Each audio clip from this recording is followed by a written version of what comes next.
بينما تترقب الضمائر الحية حقبة جديدة للشرق الأوسط، اجتمع قادة العالم في واشنطن تحت راية مجلس السلام الدولي في مشهد تاريخي تتصدره الولايات المتحدة الأمريكية، وتتجه فيه الأنظار نحو المملكة المغربية كشريك استراتيجي لا غنى عنه في صياغة مستقبل المنطقة.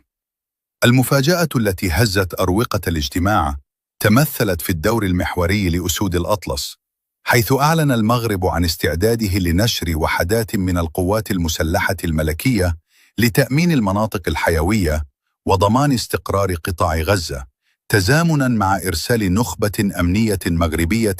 مشهود لها عالمياً لإعادة هيكلة المنظومة الأمنية هناك ونشر قيم الاعتدال والتسامح.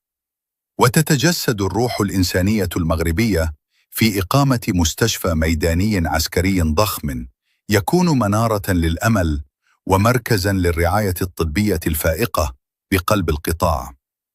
أما في معركة البناء، فيبرز المغرب كمهندس رائد لإعادة الإعمار،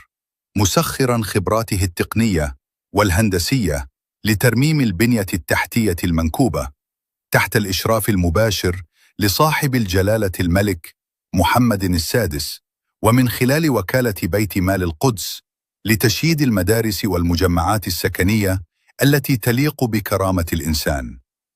إن المغرب في هذا المحفل العالمي ليس مجرد مشارك، بل هو صمام الأمان والوسيط الموثوق الذي يمتلك مفاتيح الحلول بفضل دبلوماسية الرزينة ومصداقية الدولية. إنها لحظة الانطلاقة الحقيقية، حيث يبرهن المغرب للعالم أجمع أن شعار الله الوطن الملك هو نبض للسلام الكوني، وأن السواعد المغربية التي تشيد في الداخل هي ذاتها التي تصنع مجد غزة الجديد وتكتب تاريخاً من الفخر للأجيال القادمة.